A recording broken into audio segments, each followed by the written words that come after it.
such sights to show you. It's Friday. It has begun. Wait, hold on. Hi, everybody. Todd, we were doing some behind the scenes talk. What do you mean? Do I have time? Time for what? Local recordings. I mean, I can. We just have to do another fucking. No, don't worry about it. Okay. How you doing, everybody? Hello, Yeah, buddy. behind the scenes, everybody. StreamYard is fucking a headache sometimes. On one hand, sometimes they do something that makes us happy, like these fucking sound effects they added today. Come on, Yeah, very cool. Me. See, there's a delay on that, so Todd talked over it. It's just too hard to do it. It's not your fault, but so that's just cool. But like, for example, we record our local audio with this, and most of the time it's got it by default clicked because I do it every damn time. But every now and again, it likes to keep you on your toes and have it unchecked. And it's like you hit the start button, you're like, no, wait, and you catch it immediately. No, wait. Gosh, but fucking chaps my ass. She wanted to see you.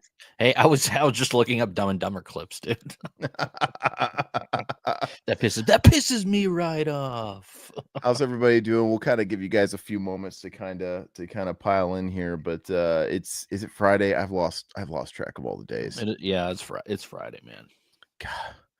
It's been a busy week for me this week. I'm kind of glad it's the holiday weekend. Now we got Labor Day coming up on Monday. So we get a 3-day weekend, even though I'm already on a 3-day weekend, but for everybody else. So yeah. Well, what about you though? Like, have your kids started school? Yeah, they're in school. So why would it be like relieving for you that they're gonna be home? This will be busier, right? But it's been a lot of like job stuff. I had I had to go get doctor's appointments, physicals. I'm coaching flag football, so I was doing that all, like preparing for that. I had to do that yesterday because I'm coaching my son's team. So it's just been a busy week for me. So I gotcha. Well, same. How you doing, Ishmael? Hey, Ishmael. Oh, here, brother. Hi, Kelly. How you doing? Hey, Kelly. Leatherface, based off the real life cannibal Ed Gein. Yep. Well, Gein spelled like green, but yeah, it's somewhat, I mean, genius idea, the original Texas Chainsaw Massacre. I like this remake.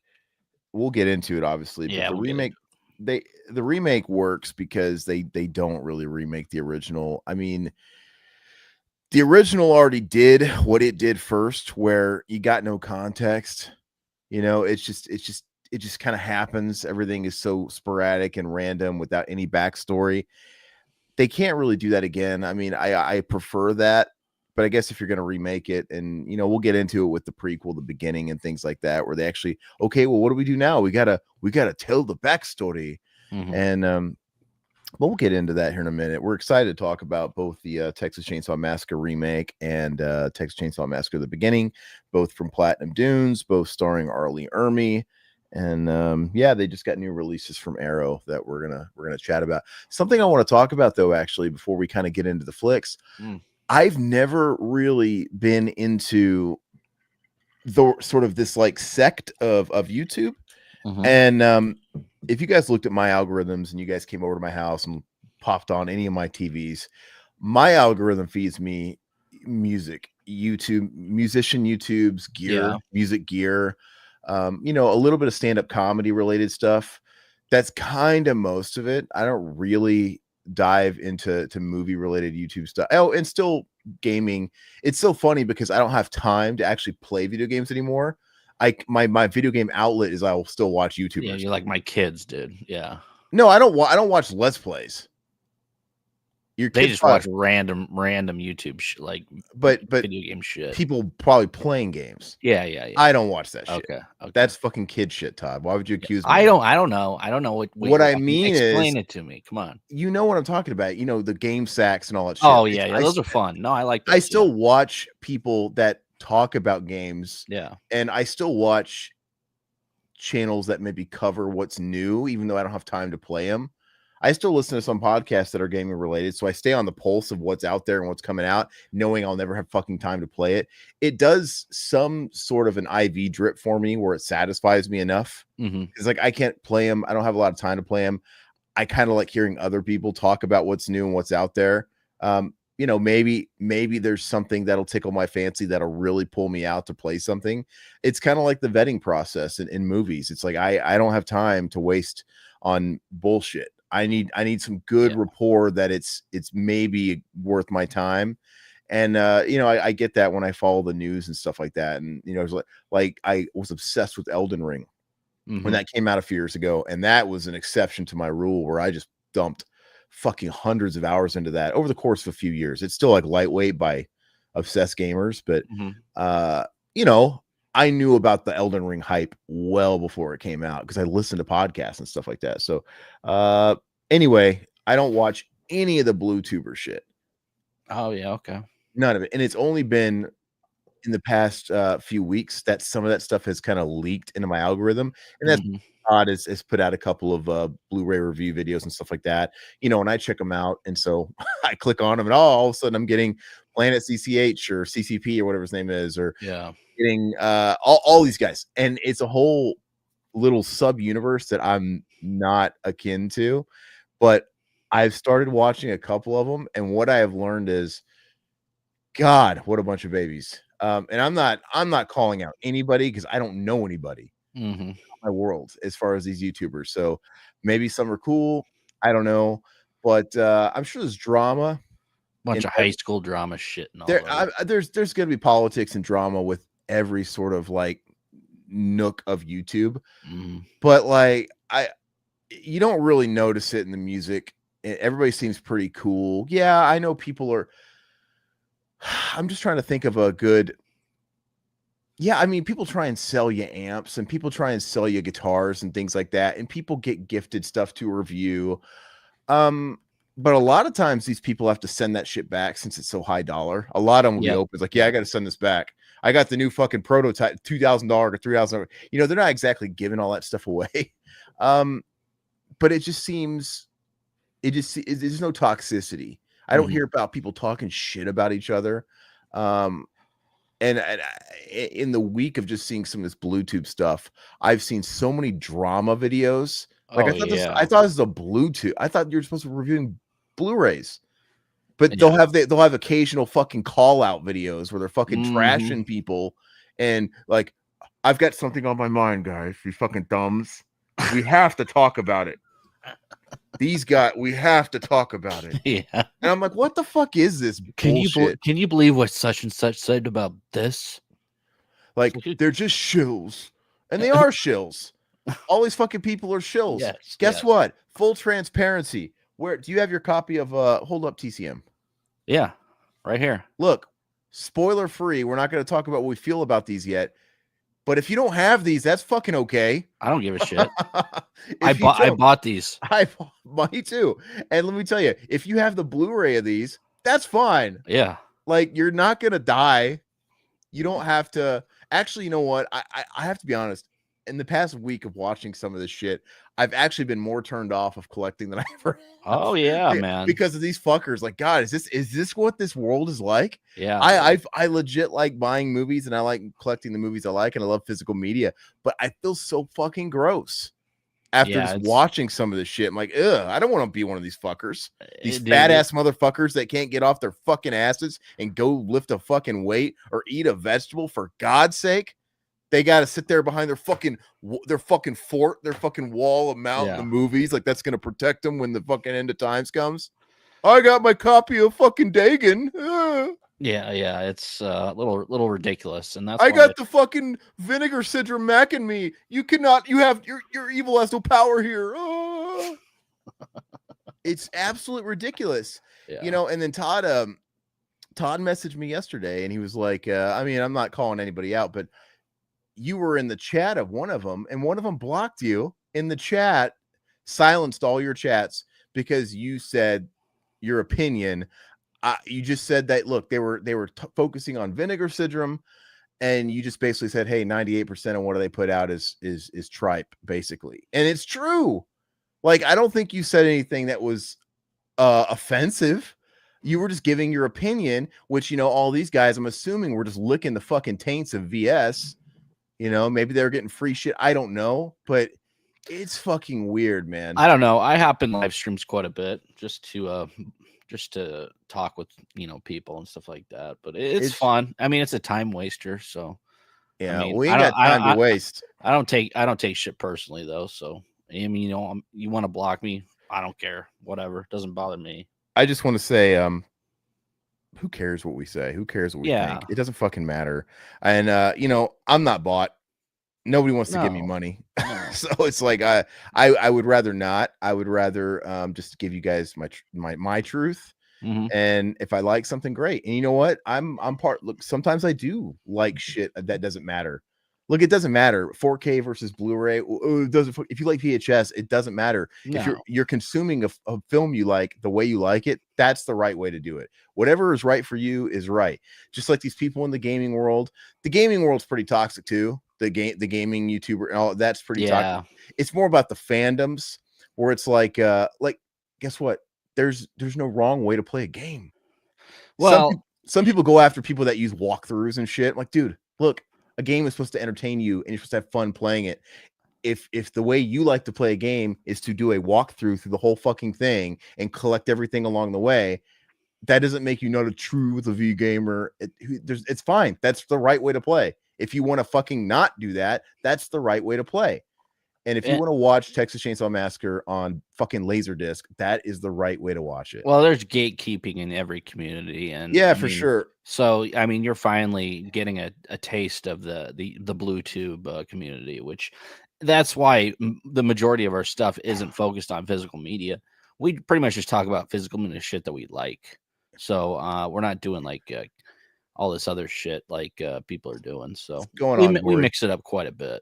I'm having fun doing these yeah videos. I don't want it to affect my enjoyment of it because I like movies, man. And I'm dude, one thing, I see some of these fucking channels, dude, and some of them are like, this is an Arrow channel. Oh, this is a VS channel. Like they're like elitist. Like I don't give a shit. They're shilling for companies. I mean, that don't give a shit about them. It's because they get what? Because they get a fucking free $30 movie. Yeah, exactly. That's what it costs to buy your fucking soul is a $30 movie. Yeah. Are you that broke? Yeah. You broke bitch. I don't understand.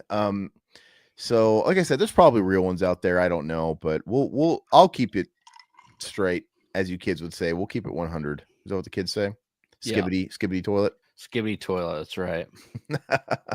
That's sus. Anyway, that's I get that all the time. My 3-year-old, he's 4, and he's like, "Hey, Dad, that's sus." I'm like, "Oh shit." Well, hasn't sus been around a little while though? They brought it back, I think. I mean, it was a little popular when we were around, but then sus is big. Yeah, I saw like a Christina Aguilera do a commercial for Nintendo with her daughter like a few years ago with the first Switch. Was that like a handful of years ago? It's older than Skibbity Toilet, but she was in the trailer like, oh, that red guy's looking a little sus. And it was like, oh, it's so cringe, dude. She's like 40s. I had asked my 9-year-old what OP meant today. Oh, overpowered. Yeah. Oh, that's like, what is OP? And he's like, yeah, but OP's overpowered. I'm like, OP. Which one was that? How old? My 9-year-old, dude. Yeah, well, OP's been around for a while. And that's gaming YouTuber lingo. That's kind of that's kind of like pwned. That's baked in. Noob. That's baked in. OP. Everybody knows what that is. But clearly not Todd. But yes, I'm sorry. I already said what's up to Gory. Oh, sorry, Gory. What's up, Gory? But you get two highs. Yeah. But anyway, let's just go ahead and nip that, and let's go ahead and talk about movies that we want to talk about. And now I hate it because anything we say, I promise you. Oh, they're gonna be like, "Oh, you're shilling for." Look, if we like something, it's like we're not gonna talk about the shit we don't like. Well, I mean, so we're gonna talk when it comes to movies themselves, we will. But we're gonna talk about impressions on how the actual package is. And dude, I'm a fucking layman. I'm not like this. I'm not like what's it called? I'm not these tech channels that can really break down the ones and zeros like nobody fucking knows what they're talking about. I'm not Digital Foundry or whatever. But go ahead. How many bits? How many color? How it's color graded and all that shit. Yeah, it's exhausting, dude. Just watch the damn movie. Yeah. Anyway, so let's go ahead. You have your copies out. Go ahead and pull out the first one, the 2003 All right, 2003. Platinum Dunes. So we both watched this. Full transparency, I didn't get to watch the special features because the new kid is making it hard to even watch a movie. So I had to settle with just getting them watched and enjoying them on my. And by the way, I wouldn't be surprised if some of these fucking fake ass Blu Tubers are reviewing these fucking movies and not even watching them on proper formats. Oh yeah, I'm sure. I wouldn't even be surprised. I wouldn't be surprised if some of them weren't watching them at all. Probably the majority of them. Real quick before we actually get into this, what do you think? What was your first experience with the film? So Like, I hadn't When was seen the first time you saw it? I hadn't seen either of these since I saw them in the theater. So I saw them both in the theater. And this was during the time where I had a buddy back home in Missouri. I used to call him the Todd of Springfield. Yeah, Because he was my horror movie which buddy. I've never met him. I've always No. And there was a period where we like made a vow, like we're gonna go see every horror movie that goes to theaters. And we made this pact. And I remember like just like this was during the remake of Palooza. Everything was getting remade. Black Christmas, House of Wax, everything, including this. And I remember like 6 weeks into that little pact, we were regretting it because we started it was like doing the Walking Dead podcast where we're not having fun with this anymore, but we kept doing it, man. Our tradition was we'd go eat at the Old Country we go eat at Golden Corral because he wanted to. And then the Golden Corral used to be awesome back in the day. Golden Corral, and that was our pregame. Was CC's Pizza? Feces Pizza, we do Golden Corral, which is a little nicer, I think. But we'd pregame at the Golden Corral, get stuffed, and then it never failed. We'd get in my buddy's truck. Usually he would be driving, and we'd stuff ourselves. And he'd always go, "Gotta poop," and he'd press down on my stomach really hard. Like, oh, I'm like, make me shit all you want. I'm in your truck. But anyway, and then we go to the movie. Did you get popcorn at the movie or anything else? You get more food at the movie? Just probably gorging yourself? I don't, probably not. But I remember those times fondly. Like I said, more often than not, the movies were not very good. But during this era, I saw this movie. I saw TCM The Beginning. I saw good movies like The Descent. It was during this whole era. So there was good ones, there was bad ones, there was surprising ones like the Hills Have Eyes remake. We saw Hills Have Eyes 2. We saw Kane See No Evil. But anyway, God. We saw TCM, and I remember liking it. And obviously this one helped set in motion all the remakes that were coming after this. Yeah. Right. This, along with Snyder, Dawn of the Dead, and things like that, all had a hand in that. And I remember really liking it. We might have even saw this one twice. I can't quite recall. I saw this one twice in the theaters. The Beginning, I definitely saw once. But in The Beginning is a similar story. I mean, we were still doing it. We went and saw it, and nothing special there, but we saw it at the movie theater. The same theater, this one theater back home. We only had the one theater in the main town because it wasn't a huge city. And so I saw a lot of films at this place. So good memories. But what about you? I remember taking my high school girlfriend to this film back when it first came out. I was excited for it. I didn't know what to expect going into it. And once I saw the girl put a gun in her mouth, that scene, I thought it was great, man. I was like, okay, I like where this is going. Stylistically, I thought it looked great, and I was very hyped after I ended up seeing it. And then after we saw it, the two of us, I went to high school I went with Aaron, and I was telling everybody about it, telling him to go see it. So I ended up going with Travis, I believe. We went back to the theaters, and I saw it a second time. But I was very hyped after I saw it. Hey, Gushy, what's up? He's been enjoying your videos. Thanks, Gushy. Thanks for watching them, man. I appreciate that. But on that note of like, hey, we're just going to talk about we like, not necessarily. I mean, like if something comes out and it's something that Todd likes or I like, and we don't like the presentation of whatever it is new they put out, absolutely. I mean, we're going to call it like it is. But I really I don't think it's that applaud worthy for these 4Ks, these boutiques to be putting out 4K transfers that look the best they ever have. That should be kind of the benchmark. Yeah. It should be a rare thing when we get a transfer so bad you'd rather watch the Blu-ray. Absolutely. That should not be the standard. So, they should look good. That should be the common thing you see But anyway, yeah, I tend to be a little bit more picky when it comes to like the features and how they slap it together and just kind of the whole package. No, But I totally get it. Yeah. but yeah, and so I So remember back to in this one. in 2003, this came off as super fresh, but like I said, this spawned a whole fucking 5 years of just of crap, and if not longer. Very divisive in the horror community as well. But When this but first came out.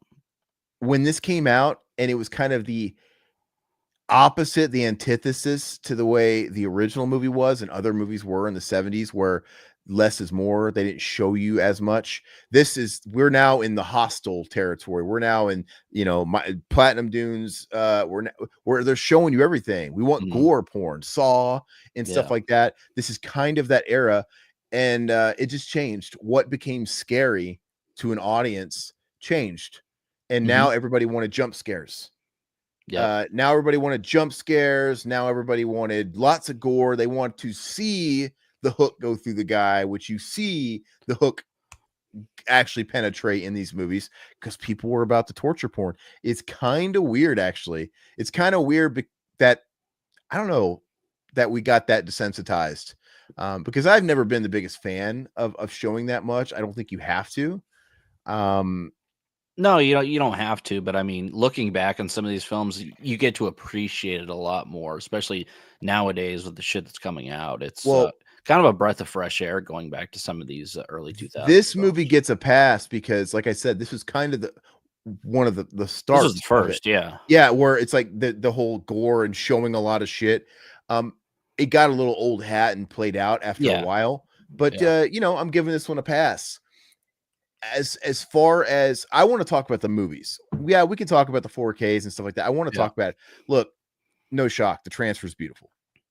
Yeah, it's the best it's ever looked. You should expect it to be the best it's ever looked. Yeah, fantastic. I mean, in the way he shot it, I mean, stylistically, it looks completely different than the original TCM. Of course, it looks beautiful. I mean, his shots that he put in the films, the actual cinematography.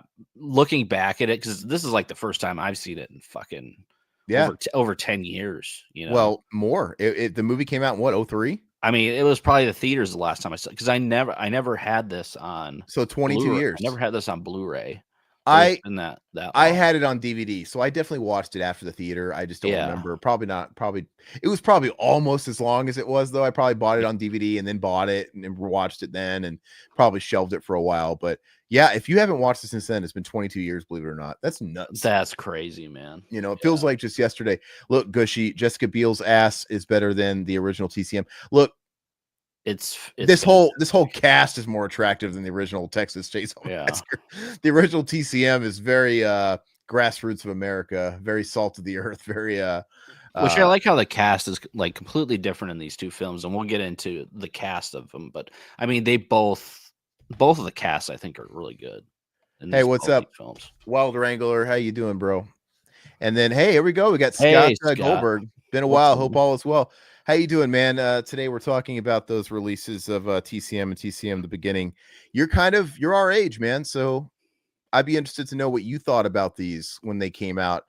As I was saying, I think at the time they were a breath of fresh air. It was kind of surprising at how well they remade a classic. But they just sort of begat a whole bunch of crap for a few years because it was nothing but remakes, man. Yeah. No, I like the Hills Have Eyes remake. I thought that was cool. Yeah, I did too. Yeah.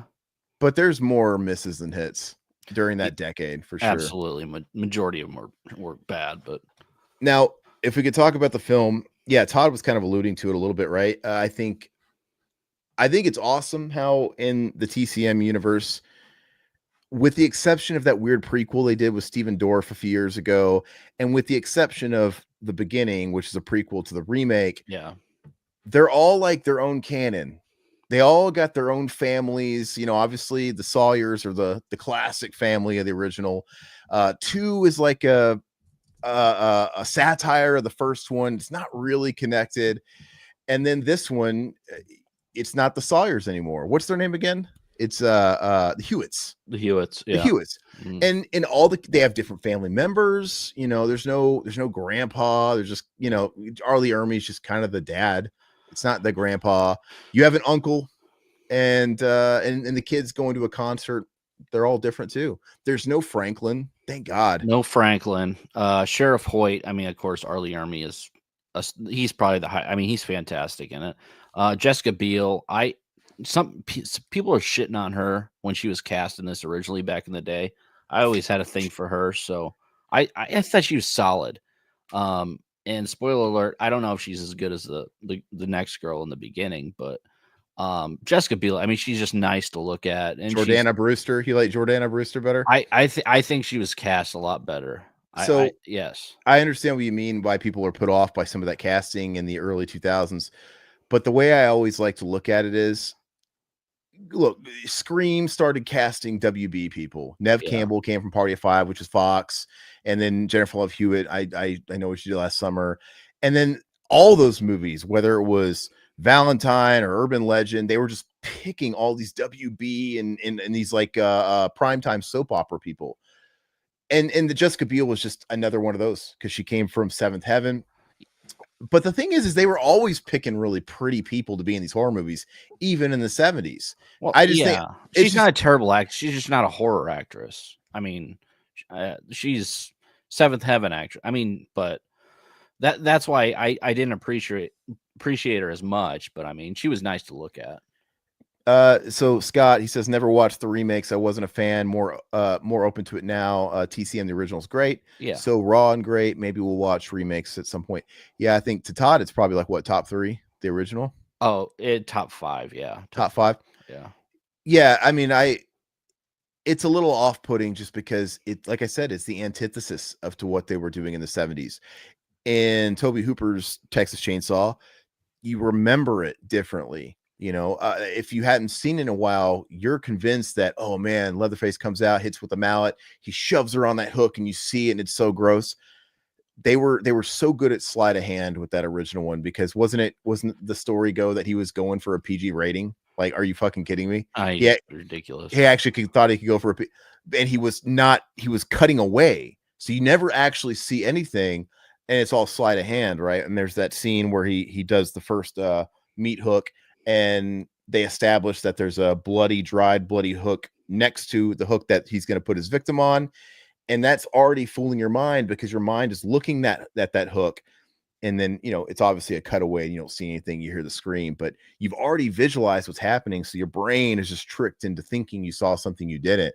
And it's absolutely brilliant. And it's hilarious. He thought he was going to get a PG rating out of that. It's fucking hilarious. It's classic.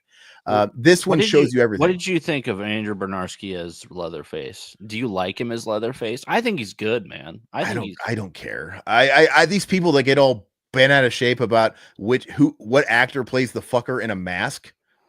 I don't know. I mean, you can totally tell in the Friday 13th films. It's I could totally tell in that new Friday 13th short film, that little guy is like 5 foot tall.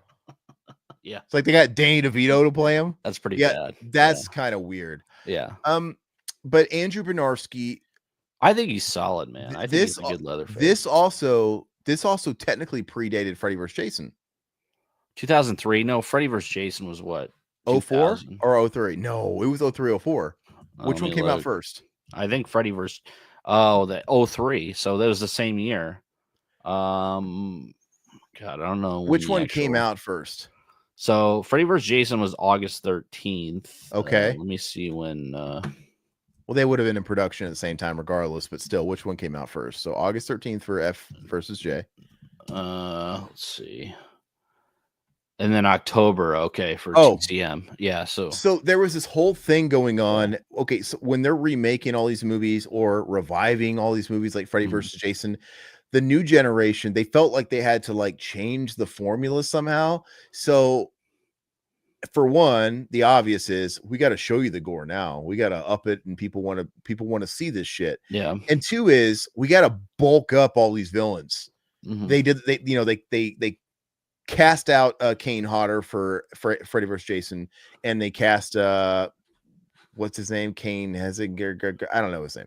The guy from Freddy vs. Jason, because Kane Hodder wasn't big enough. And so they had to get a big hulking guy because he had to look big and hulking next to Freddy, which that makes sense Ken to me. Kersinger or whatever. Ken Kersinger or whatever. And Ken Shamrock. I don't know. Mm. No. And then I think they wanted to do something similar with Leatherface. We want this big hulking guy with that that menacing vibe about him. Andrew Bernarski, I think, is fine. I think he's definitely scary. He's definitely intimidating. What about the look? I mean, because he has Yeah. a different look in the beginning, and then he has, I don't know. The mask he's wearing in the 2003 film is more weird, more jerky. It's more, he's been doing it a little longer. Yeah. He's been doing it a few years because the beginning takes place in 69, right? Mhm. Right? That's where they're really starting.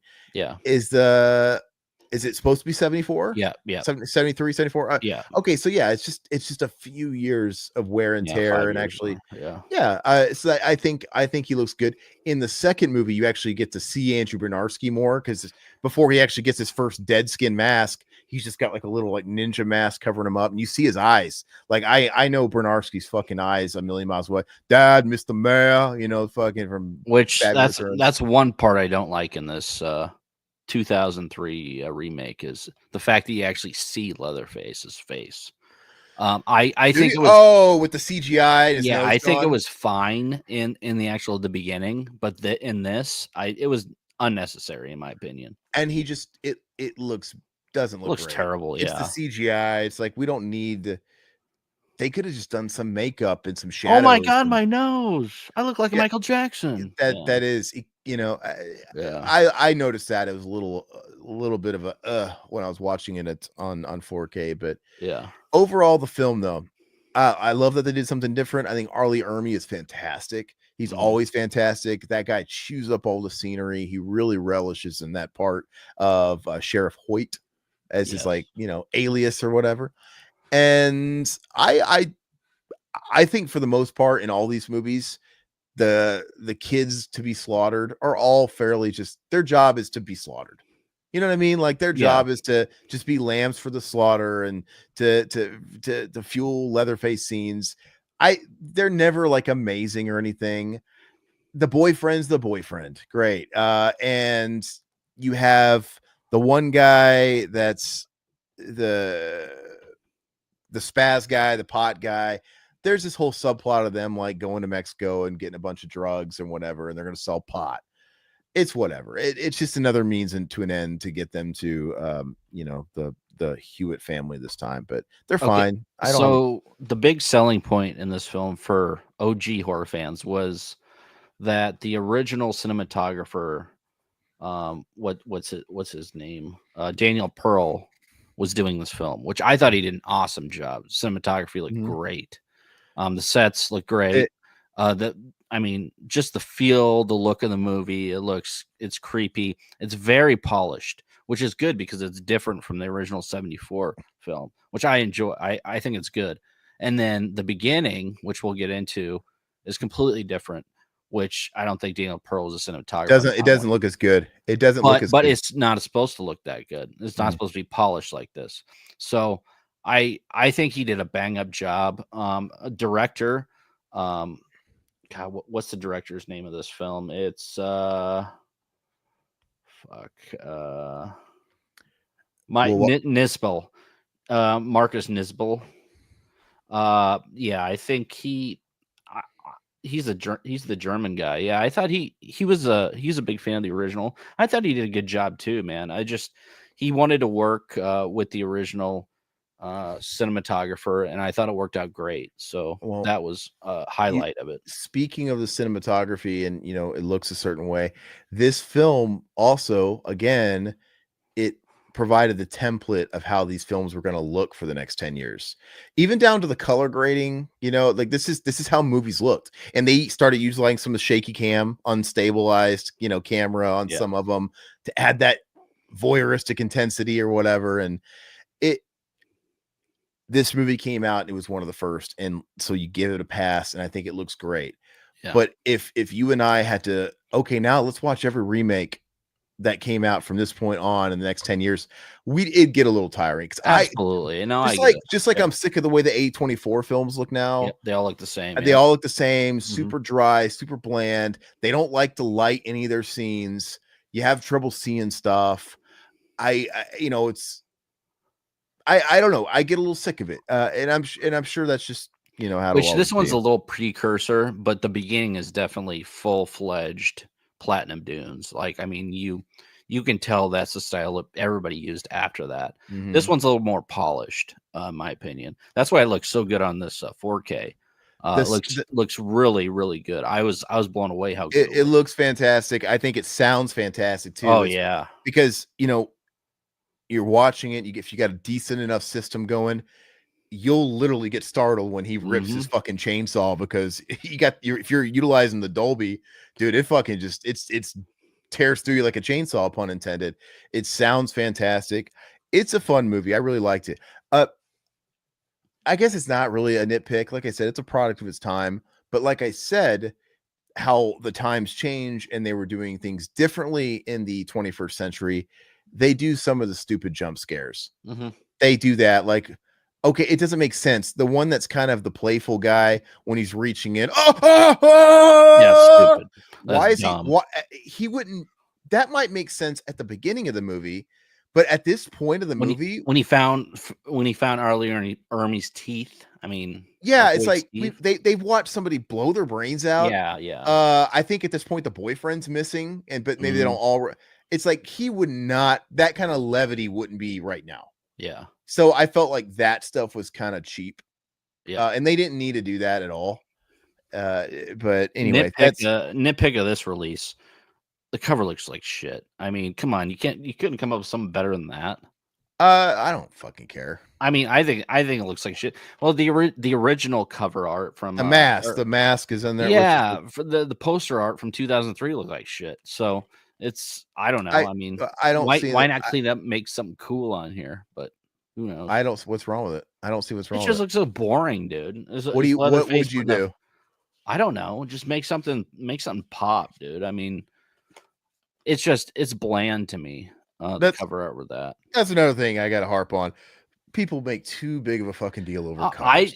You know what? I'm not freaking out, but it's pretty boring, dude. I think it's fine. It doesn't sell the movie, in my opinion. Him sewing his mask at the table. I you know what? I'm gonna be a contrarian. Okay, I like it. I actually like it. Now I don't know if it's a bad thing or a good thing, but it looks a little too much like the beginning. But maybe they also look uniform, which is good. I don't know. I have no problem with it. Like, what do you want it? Do you want it to be the Breakfast Club again? It's not gonna ruin my night, but it just, I mean, it looks bland as hell. So you're somebody that usually likes the original art, but the original art was nothing to write home about. It was just a close up of the mask of the face. How would you have changed it? What would you have done? They just kind of took sort of a cool shot from the movie. And it kind of makes you stare at it like a painting, like what's going on here?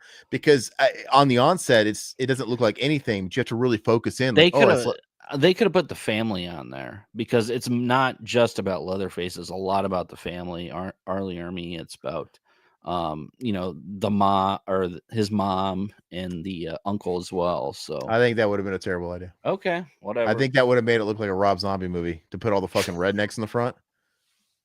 Fucking stubs on there, fucking nubby legs. They could have put some cool artwork on there, man. Obese fat chick. I don't want to see these people. I don't want to look at them in the movie. They kind of disgust me. I mean, you could barely see Leatherface. I mean, you have to like squint to actually. That's why I kind of like it, because it's almost like a painting. It doesn't. It's not one thing that's going to catch your eye walking past it quickly. But if you're looking at it, he's just sewing. You have braziers in the background, and I dig it. Mannequins. No, I dig it. It's dumb, dude. I like it. 10 out of 10. Okay. Anyway, so the movie. Yeah, the movie's good. If I had to rate the movie, I thought it aged well, and it does help that I've had so much distance from those types of films. Yeah, because I haven't watched Paris Hilton House of Wax. I haven't watched Hills Have Eyes remake. That doesn't. House of Wax doesn't hold up. I haven't watched any of those movies. I haven't watched any of those movies in years. So it all seems very, very fresh to me, and I really liked it. And if I was gonna give it a rating, I'd say it's 7 out of 10, 8 out of 10. something like That's that. what I gave it, 8 out of 10. Yeah, Yeah. something like that. I Mhm. thought it was great, and as far as the 4K goes, I'm not going to get into all the fucking technical shit because I'm not going to pretend to know what I'm talking about. But it sounded great. The Dolby on my fucking system, it shook my ass to the core, and it looked absolutely gorgeous. Like the blacks pop, and it's such a dark Oh, movie, so the yeah. blacks pop. Just the fog and everything It like that. really Yeah. helps the atmosphere, so it's great. But again, I don't know, man. I feel like you can only give that sort of analysis if you're watching it on like the right kind of OLED and you have the right kind of sound. You know what I mean? So it is what it is. Okay, I'm gonna throw out. So I did watch the special features. They have some really cool Mm, shit. They have a interview with the director Marcus Nispel, and then they also have one with the cinematographer, which we were talking about him. He kind of goes to the backstory of how he got onto the project from doing the original Texas Chainsaw Massacre to this one, which is pretty cool. mhm. Then you have the special effects, which I always like having the special effects guys because they go through all of their special effects and how they did shit, and it's great. And then they have like the documentary, the making of. They have that. They just have tons of special features. So for special features, man, like if you get this on sale, it's worth the $25. I mean, well, I thought it was, I mean, at least. Ah, yeah, But 20 yeah, 25 bucks is fine. I thought it was a solid. I thought it was a good, but I didn't have the other one release on Blu-ray. So, Mm. like we were talking about earlier, so it's like it's new to me. So I had the DVD that came in the fat box and it had like the tin cover, the tin that slid out. I didn't have that either. I had I that don't one. remember that one. I never owned, and I traded it in a while ago when I moved out here, but I actually still have the tin. I was like, oh, I never gave him the tin, and I have it. And it's got Leatherface standing tall, and it's like red and black, and it's kind of cool. I just don't know what you're supposed to fucking do with it. Am I supposed to nail this on the wall and have a tin? All the old behind the scenes documentaries though are really cool. I do recommend watching those if you even if Uh, you just have the Blu-ray or DVD, go back and watch those because those are really cool to see all that old footage. so let's kind of move on to the beginning. Now, with the beginning, I look, it's consistently a fun time. I don't think it's as good as the '03 movie. I Really? no, do you? I think it's not quite as good. I think it's just as good. I think it's not quite as good. I think I like the characters a little less even. I don't like the fucking army bro, the Vietnam guy. I don't like his fucking the brother, the brother, the one that's gonna draft dodge. You know who You that don't is? you no, what's he in? I didn't even fact check it and look on IMDb. I'll never forget that face. That is totally the bully from Jack Frost, the Michael Keaton movie, with the 90s spiky blonde hair and the pearl ball chain Well, necklace. that's what's ruining it for you right there. It's that guy. No, I just think the Jordana Brewster, it's whatever. That's the chick from Fast and Yeah, Furious. Jordana Brewster, you have who's a pretty boy? It's Matt Bomer. I don't It was know. Eric. Then you have uh Bailey played. She was the other girl Yeah, nobody with knows his Jordana actress, Brewster. Todd. Nobody But knows his no, actress. she's been in other shit. She was in God, what was it? Wedding Crashers, I believe. Hmm. But no, I think Jordana Brewster as the main girl in the second one, I thought she was really good, man. I thought she was a great actress. I thought her as a like kind of a scream type of queen, like a final girl. I thought she was really good. Hmm. Like she is believable. I mean, Jessica Biel in the first one, as much as I liked her, she didn't have the acting chops for horror, and I thought Brewster did really well with this role. Wild Wrangler, Arlie Ermy, he makes the movie, and Oh yeah, that's what keeps the movie fun. Is Arlie Ermey's fantastic in it. He's just sort of very consistent with his role in the first one. I I don't know. Now we're starting to get in territory that I usually don't like. It's like, oh, we're giving backstory now. I don't usually like that. I think I've already sort of got a bias against it for this being not as good. I don't like unnecessary backstories. But the first one was a kind of a surprise hit, so they had to do something. They wanted to continue it, and yeah. big So hit, big hit. what Yeah, what else are they gonna do? So whatever, it's there. The backstory about the fucking the family. the Yeah, butcher and all that stuff closing down. We're just supposed to assume that everybody left town because everybody worked at that fucking factory at yep. the meat plant, Meat packing plant. Yeah. meat pack, I guess. The only person that didn't leave, though, I guess, was the boss, of the meat plant who Leatherface murdered. You know what I mean? Like, was he the only one? Yeah, he was in the process of shutting it down, and then Leatherface, I don't know. He doesn't have all his ducks in a row though, so he ends up killing the guy. But the whole story is, we have Lou Temple, which you guys might have remembered him from. Yeah, He's Casey Devil's Rejects. Yeah, you guys might all know him from Casey Crypticon. Devil's Rejects. He was in, the famous face guy, and then he was obviously in The Walking Dead. Yeah, he is the Sheriff Hoyt.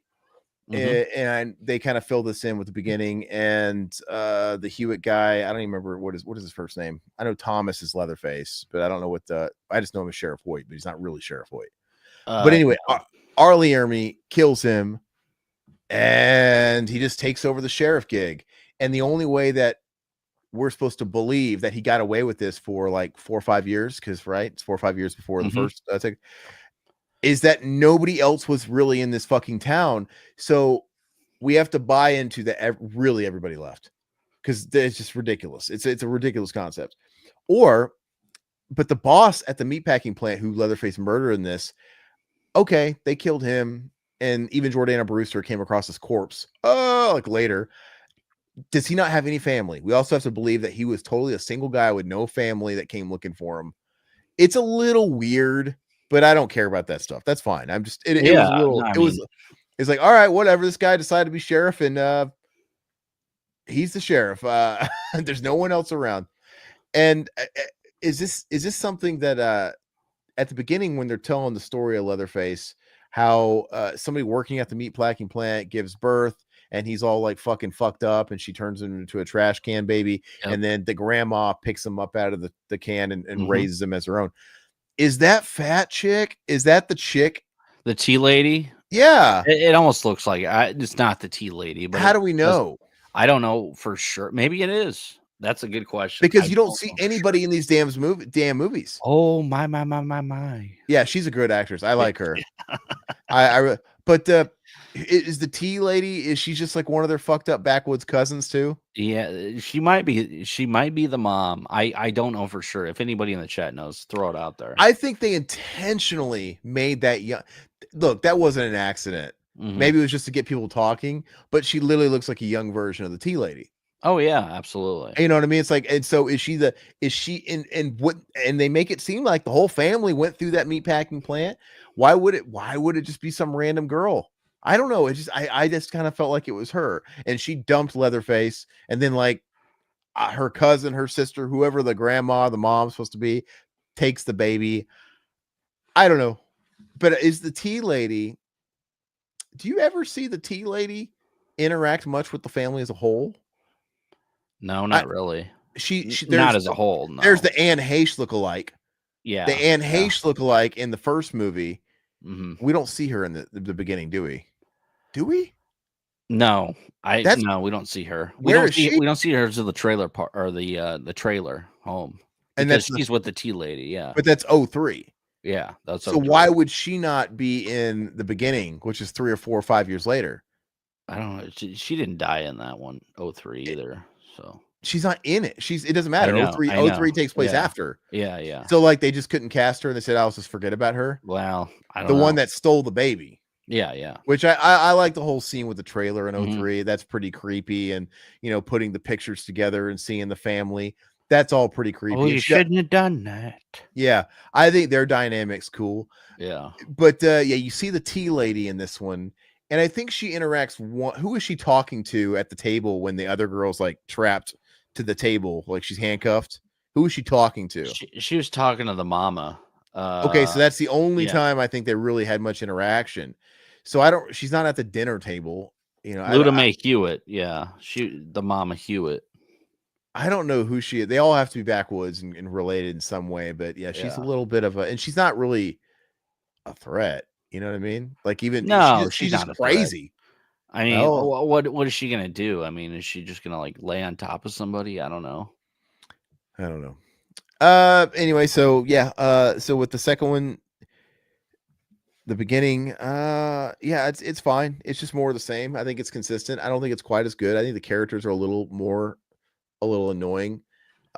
But And, they're and you say that, but I like the character Eric, the main character, of course, the bro that's going to Vietnam. He's all hyped up to go to Vietnam. He got his brother, I don't the like cowardly brother, which doesn't want to go to Vietnam, and he has his girlfriend.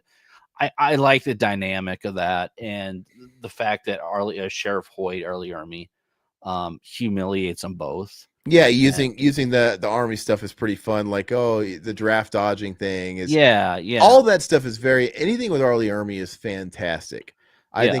I think he steals it. I just don't like some of the dialogue, I guess, with them. Like, I'm not going, Eric. You don't think I don't hear you in the night?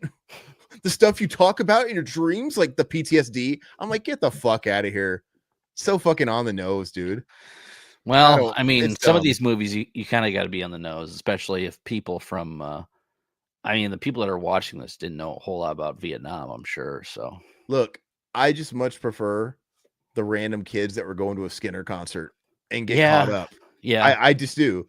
That had a bunch of weed on them. I think like they Mhm. were driving around in their fucking mystery van with the with the fucking weed, and that's just I don't like all the because if you think about it, they try to add more layers into these characters in the next one. Like there's like, oh, my brother's gonna go back to Vietnam. Oh, there's a subtext there, and he thinks his family's going with him. Oh, he's going for him. Oh, I can't really tell him, but I don't want to go because I want to run away with my bitch to Mexico. Oh, you go. It's too much. Like I prefer, I don't think they added that many layers to it though. I mean, it was pretty but quick I and prefer the random mystery van kids that are going to see Skinnerd. Good. I don't need all the yeah, but drama. we get to know the Hewitts a lot more in the beginning, which the Hewitts are the best part of the first and That's the second okay. one. All right, that's fine. I'm saying the stupid Yeah. kids. The Yeah, yeah. kids. I don't need the fucking like there's a scene where they're getting ready to leave and Jordana Brewster's by the pool and they're talking. I don't Well, need yeah, the beginning, yeah. I don't need all that shit. I don't need it. I'd Yeah. rather them just be heading on the way to see Skinnerd. No, I get it. I get You it. know, Yeah. I don't want the brotherly love drama fucking shit. If I want that, I'll go watch Brothers with Toby Hooper. Not Toby Yeah. Hooper, Toby Maguire. Toby Hooper. You know, if I will watch Warrior with Joel Edgerton and Tom Hardy, dude. I don't need it. Yeah. So but I feel like they just had to pad it a little bit. Give us that's what makes it a little WB to me. I just don't like that. But no, Well, I mean, it's of the times. I mean, this one is a different look of the first one. This one's more gritty. it is. Doesn't look, but I mean, they did it. They did it because, like, I watched the special features, and the director was saying, "Okay, we watched the dailies of all the 2003 of the way they shot it. It was so polished and everything. We wanted the complete opposite because this is supposed to be the beginning, which I totally appreciate the way they did it." And just the gore, the mean spirited. It's about the Hewitt family, which I like a lot. Mhm. And the ending, I thought it's great. Like, I Well, mean, I thought they ended it perfectly. before we get to the end, yeah, I mean, she just gets the fucking chainsaw to the chest in the Yeah. car seat, and she runs the car right into that because there's another cop.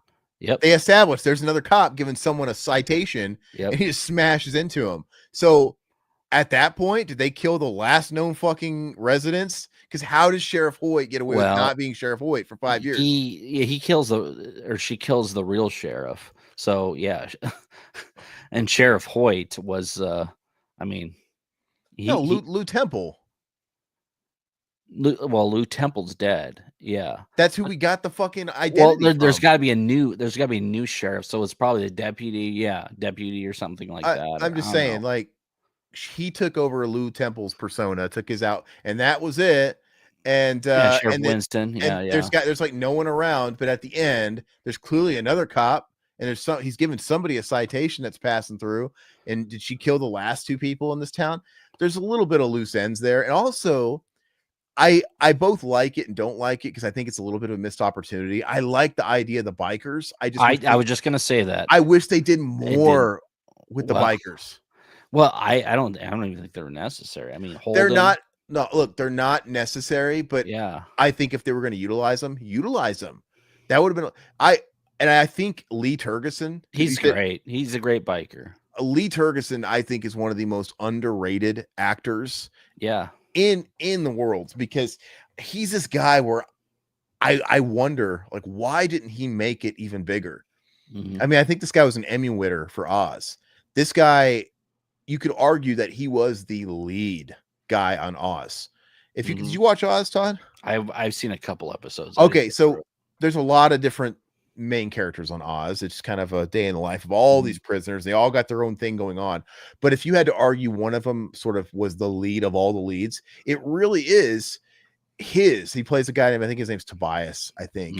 It's been a while since I watched it, but he's kind of us because he's the guy that's not a bad guy. He had an alcohol problem and he accidentally killed somebody driving, but he's not a bad guy. He was a lawyer. And so he's this guy that's going in there scared, and you kind of root for him. You feel bad for him. And then throughout the series, you see him go through this insane transformation. Like he's the guy that goes in squeaky clean. He turns into the prison bitch. He turns into the tough guy, and he comes back. It's just, he has the arc, and he's just brilliant. Dude, he makes out with a lot of dudes. Let me tell you, there's a lot of, this guy does a lot for his craft. Let me tell you, this guy had a lot of prison sex in that show, both giving and receiving. And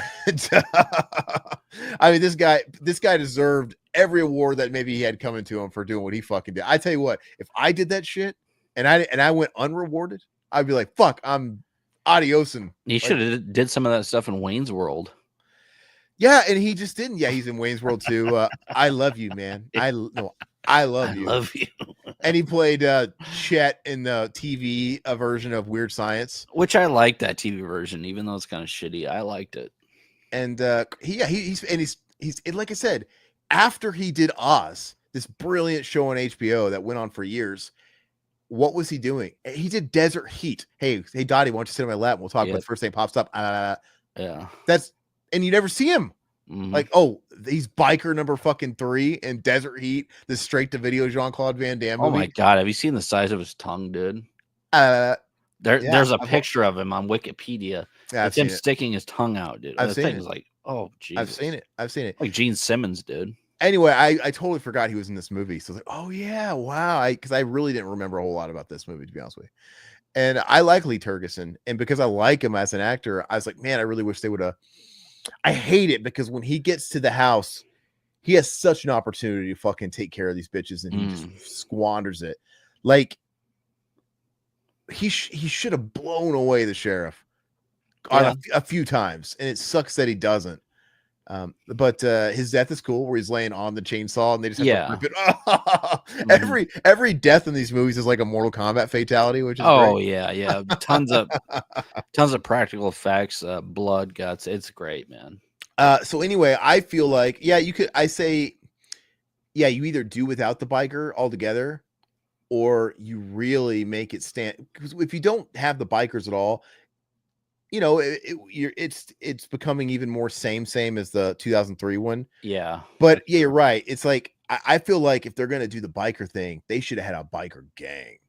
Like a bit more, not just a biker couple. Well, they did originally in the beginning of the movie where they drove by him and they were like punching the side of their car and everything. Yeah. But then when they got to the it was just the couple. Yeah, just 2 of them.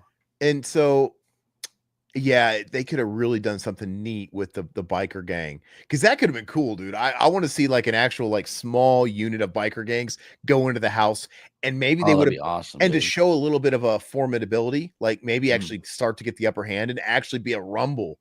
And of course they can lose, but you know, it'd be kind of cool to see him fuck up. Like if you had the biker gang there, you wouldn't have had to explain why the uncle has no legs, because Arlie Ermy had to even it up and just take the other one, which is kind of funny. I like that. Cool, dude. I like that effect. It makes him show he's fucking crazy. Oh, look, even it up. It's like, but can you imagine if they would have had like a handful of bikers? It doesn't have to be a lot, but let's say just the amount that was at the beginning. Yeah, maybe they could have fucking roughed up the uncle. They could have roughed up Arlie Ermy. You wouldn't have needed the pretty boy. He could have knocked his teeth out. Yeah. Yeah, you don't need the pretty boy doing it. Mm-hmm. Looks like that guy's in my family. He looks like fucking one of my clan, dude. That fucking wiener. But I just, I would have rather been like them, and then you could have still unleashed Leatherface like unexpectedly, and he could just wreaked havoc on these fucking guys. I just think they could have did a little bit more with it, is all I'm saying. But yeah, it's a solid movie. Whatever I gave the 03 one. You gave him an 8, 03. I said 7 or 8. 7 or 8. Sorry. Then I say this one's a 6 or 7. It's just a little bit lesser for me, but they're both good. They're both good. They're both fun. And I would have told you that same thing before I watched these, but I put them the same, like back to back. I think these are great. The way they have them, the way they look, and they're different, which I appreciate. But yeah, I would give it an 8. Both. What do we got for special features on the beginning? The beginning. So they had a really good documentary that I watched about the making of, which I think was on the original Blu-ray or DVD, but then they also had they had the Nicotero effects guys, the K&D or whatever the hell. They did interviews with them, which was really cool. I really enjoyed.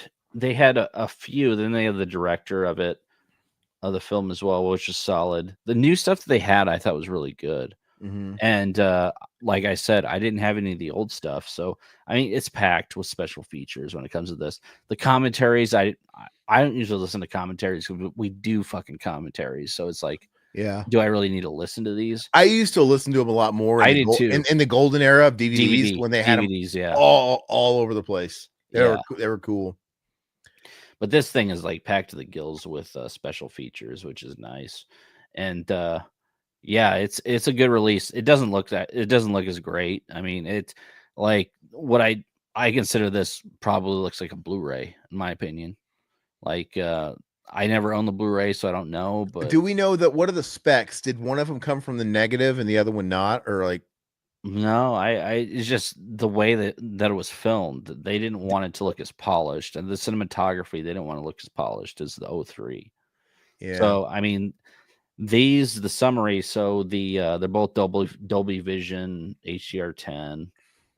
You have 2 cuts in the beginning, which you have the uncut and theatrical. I just watched the uncut. Do you know the difference? What's the differences? Sawed off legs, I believe. That was pretty brutal. Yeah, I think that was the difference of that. But you have documentaries, you have the making of, you have more special features in the 03. But you also have deleted scenes, you have interviews with actors, special effects. Yeah, I was going to ask all that stuff. So assuming all that stuff is ported over from like the Blu-rays, half of it is. It's too bad because Arlie Ermey's dead now. Yeah. Did they at least have any stuff with him from the Blu-ray era? Yeah, they did. Okay. Yeah. Because he's the guy. Yeah. I think he's in. I mean, honestly, it's like he's in all the making of shit. So he did a lot. He did something incredible in that.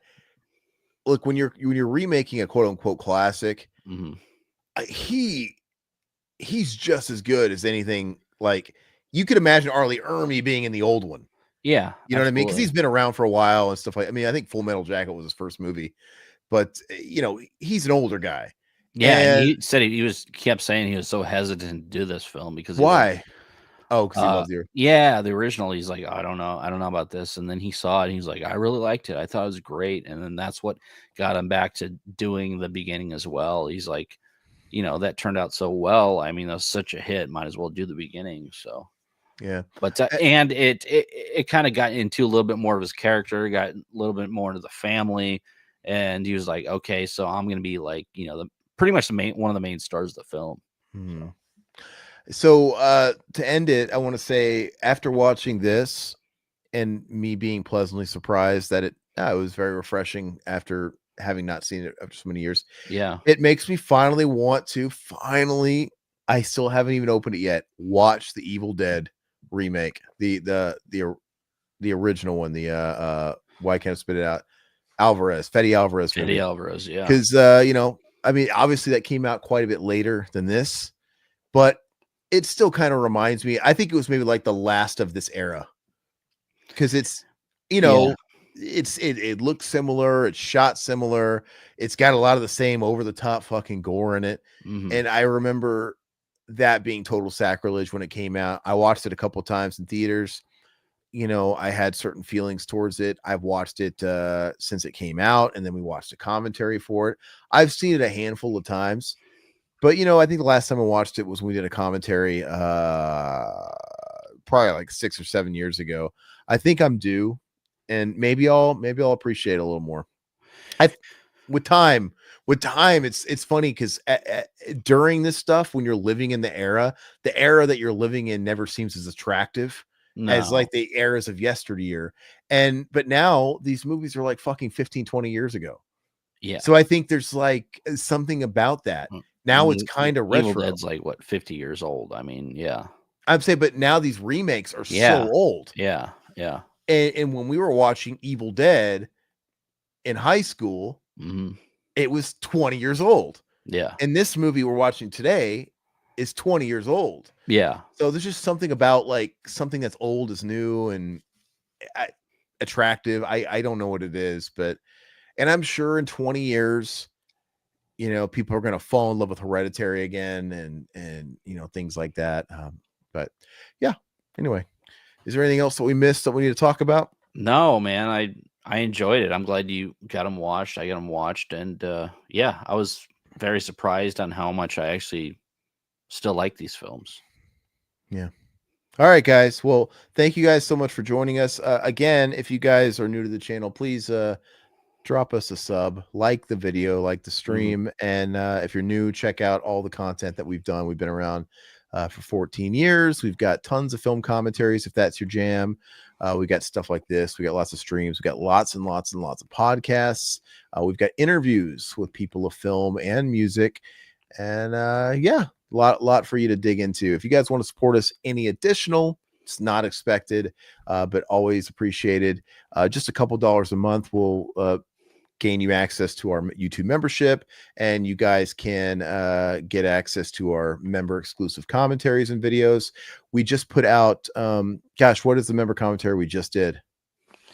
What did we just do? Didn't we go through this last week? And we couldn't remember. Cabin Fever. Cabin Fever. Yeah. We and that's a member request. That's kind of the trend we've been doing lately, is letting the members just decide what we do. And so yeah. If you guys ever become a member, just let us know what you want to see, and we'll put it on the docket to do it. So but I think that's it. What do we, y'all are great. No, thanks, Wild Wrangler. Yeah, Wild Wrangler, have you been in our chats before? Are you new, or how long have you been around here? He's been here a while. Have you? Yeah, man, yeah. I'm sorry. Yeah. Well, I don't think you comment too often then in the chats. Maybe that's it. But we appreciate you, brother. Yeah, absolutely, man. Spread the word, spread the gospel, join the revival cult. And hey, I can't end it without